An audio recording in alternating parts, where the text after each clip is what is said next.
Here yet again is another one of Corey's projects. This one's already done as of a few years already. Was it 68?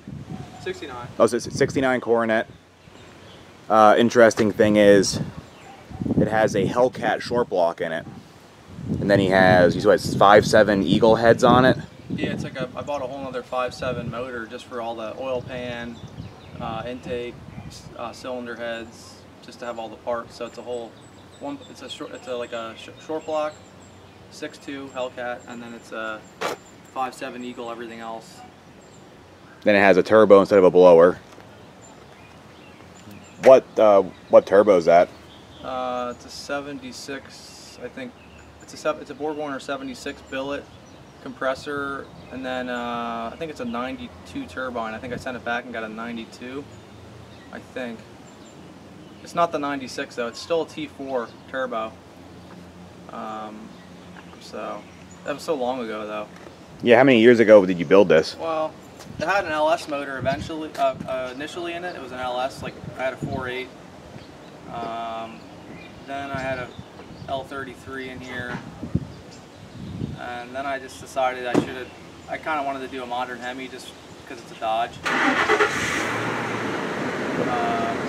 But I hacked the cross member up in this. That's why it has like a front sump pan, because usually you need a mid sump pan. So that oil pan that was on this from the LS ended up on the RV. So that's good at least, right? Yep. But yeah, it's just I had it together probably with the Hemi now probably 2 years, I would think, but I just had issues with it. It like lays over under power, and I kind of just got frustrated with the car and parked it. I've driven it far, like long distances. The car cruises on the highway great. It has a 4L80 in it with a adapter plate, billet converter. It has all good stuff. It's just I think we're chasing a valve train issue with it. I don't know if it's just I bought these LS springs. It uses LS springs installed at like a 1.8 height. It comes with like a valve locator. That's what I put in these cylinder heads, but I bought like the baddest ones possible, like single spring, and I feel like the lifter's almost collapsing or something under higher RPM, or there's just some sort of valve train, like it's not stable. Like it feels like the motor's gonna explode, and air fuel's perfect, timing's not walking or anything. It just feels like the motor's gonna explode at like $5,000 when you're flooring it sometimes. Like it's like right before you can like blow rods out of the block, it makes that exact same noise, and you just lit up here because you're like, what the hell is it? I've changed, initially I just ran like the 6.4 like MDS cam, or no, I guess that would have been, yeah, 6.4 automatic cam with the cylinder displacement. Initially I just bought that cam for this short block because it was like 54 bucks, and it wasn't much different, but chasing issues, I actually just put a Hellcat cam in like last year. Still didn't fix the thing, I just parked the car. So now we're gonna put a little bit like lighter valve spring in that's still suitable for this Hellcat lift, and we're gonna do a set of brand new lifters, and we're gonna do the head gaskets. Even though they're probably fine, I've reused them 6 times, maybe more, 7 times, because I've had other issues with this motor that was my fault. But we're just gonna change some more parts.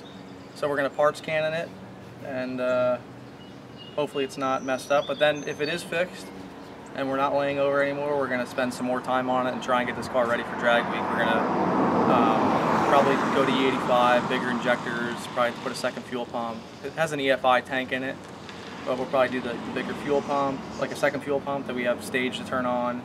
A bunch of other things, redo some stuff that I kind of butchered, like run a bigger battery cable, like stuff that's just minor things that can create a problem if you're on the road. We don't want to have any problems. But yeah, we should be good to, hopefully this sorts it out. I don't think we'll have it finished today. Probably be like another weekend. We have to check the cylinder heads, make sure there's no leaks in those. I don't know, like in the valve. Could be an issue with some of the valves, I don't know. It's just a bunch of stuff we have to check. It seems mechanical. The nice thing is, it's already together. Like you have an idea already of like what works and what has to be fixed on it. Yeah, I mean, I've driven this car to upstate New York with my wife. And I can cruise like 85 on the highway, no problem. People are like videoing me driving this car because I cruise like on the highway. I can just missile past everybody because it's got lockup converter, overdrive. Even has like, this car even has the Caltrax, like the leaf spring and the Caltrax bars, Explorer rear, EFI tank. It has all, I mean the car looked kind of trashy, but has really good stuff on it. So it's a shame, like, this is my problem. And hopefully we can sort it out. It's just kind of disappointing that it's like pretty good shit and it's a problem, you know? Yeah, some of you have probably seen it in the background of like the checker videos and others, so now you get to see what this car is all about. For everyone freaking out right now about how Corey got his hands on a Hellcat motor, I'll show you the secret to why he got it. Well, first of all, it was the short block only that he got, and this thing fell off the truck, like literally, because if you look right there, one of the mounting gears for the heads is broke off. Now it's one of these tiny bolts, kind of like an LS but backwards, so you know, it must not be really important. Plus it's been running 2 years like that. And the other thing is too, it was missing piston rings, like randomly, like one off, one piston. What was weird was when I got this motor, it wasn't run. It definitely was never run.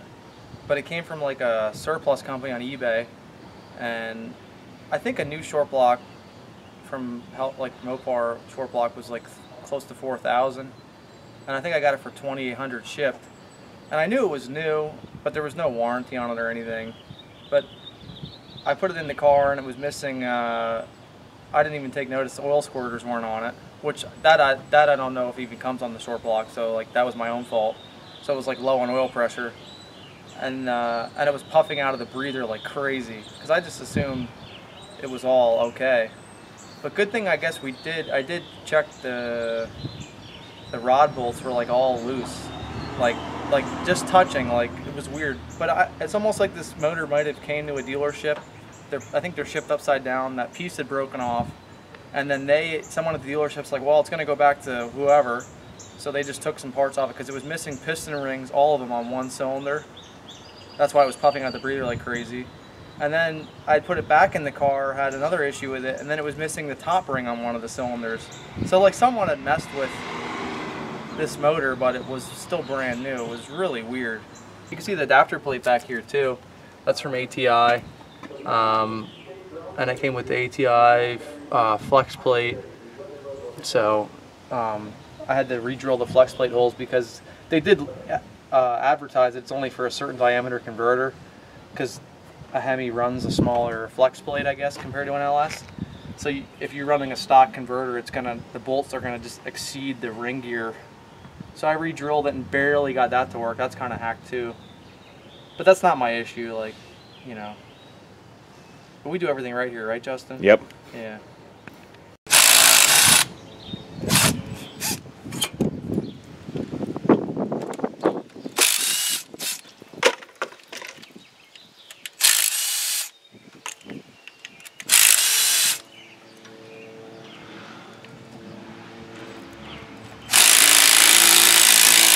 Guess I torqued that one a little extra. Come on.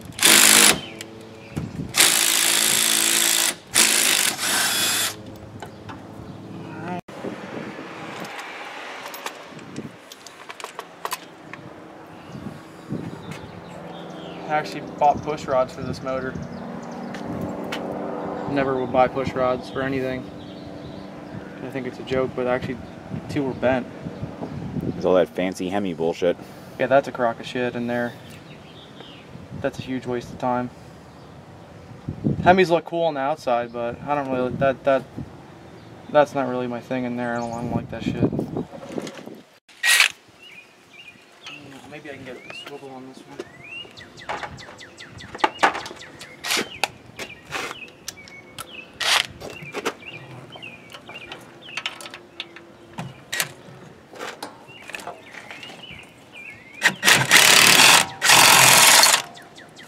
Oh, that's shot. Luckily Harbor Freight has a good warranty. See? Pin rattled out. Like how it flew directly in the motor too. Yeah, of course. Used to eating metal. Won't be the first time. Alright.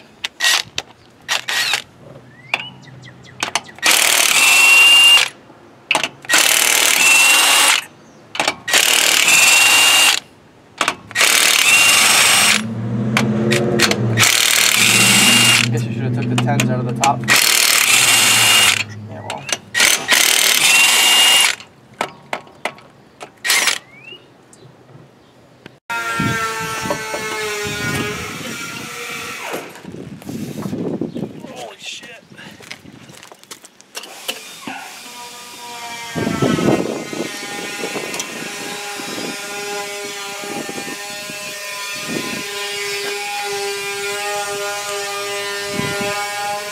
Well, it's all still there.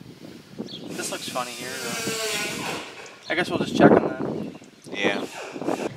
Yeah, see, look, I had to re-drill this because the manifolds are flip front. You can't just flip them like an LS. So I re-drilled the cylinder head. Because I flipped the cylinder heads like an idiot. That's another reason I had the head gaskets off so many times. I flipped the cylinder heads like an idiot, but you can't do that because you put oil in it and it just drains out. Like half of the hole sits like off the edge of the block or something. So you can't just flip the cylinder heads even though they look like you can. You can't. At least the factory ones. I know there's an aftermarket company, but yeah.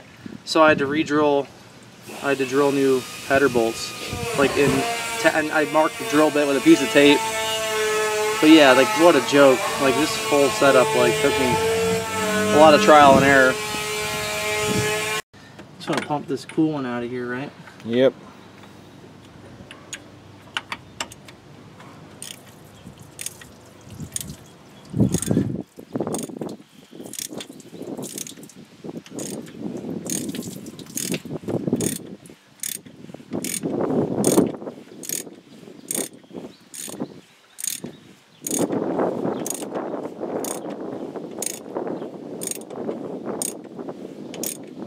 Cross-hatching's still there after 1,000 miles. That's good, right?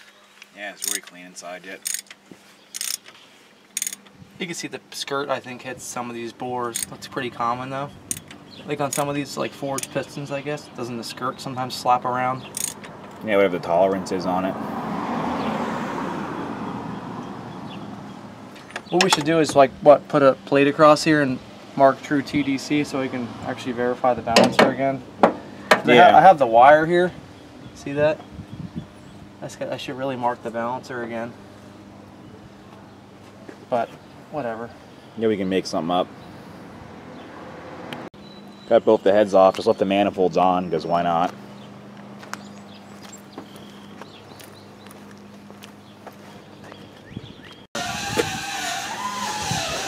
Checking the valves here. We're just filling the exhaust manifold with water and seeing if anything leaks out of the exhaust valves.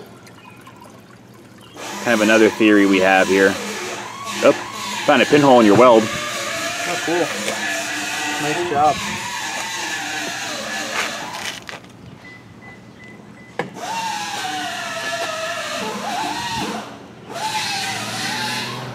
I assume it'd be filled up.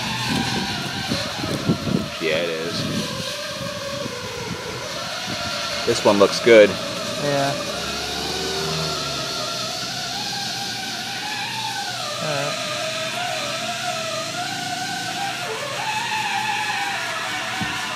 Just that one cylinder head has a, Yeah. nice weld. Look at that. We got water leaking out of there. This one's fine. This one's seeping here. And this one was leaking pretty good. This one's really going at the end. It's still going. Yeah. It looks like it's leaking in two or three spots. Yeah, this was the passenger head. The intakes didn't leak. This head was used, I mean they were both used, but I think that one's original to the motor. This one's from the junkyard. So this might have higher mileage or whatever, you know what I mean? I just needed the head because, like I said, I had other problems early on in the build. But yeah. So that there's one problem verified. Yeah, and it's always the exhaust that's going to give you trouble. You know what I mean? My opinion, like that can cause like, I know intake valves are trouble too, but I feel like with a turbo car, the exhaust valves pretty important to make sealed, I would assume, right? Yeah. Intake valve you might not notice as much. I'm just going off stuff in my head, but that's what I would assume. I don't know. Well, the discovery of our valve issue kind of cut today's festivities short. We were hoping to slam new springs in those and at least get them ready to go back on the car. We didn't have the new lifters, so they weren't going on either way. But now it kind of, adds to the level of stuff we have going on here. So I don't know if we're going to get new heads, another junkyard head, have these rebuilt, but there's no point putting them on seeing how we're trying to solve the unsolvable mystery of this car. So you might as well make sure that everything's done right. So hopefully next week we'll have that issue solved and maybe this thing can go back together. You can hear it run.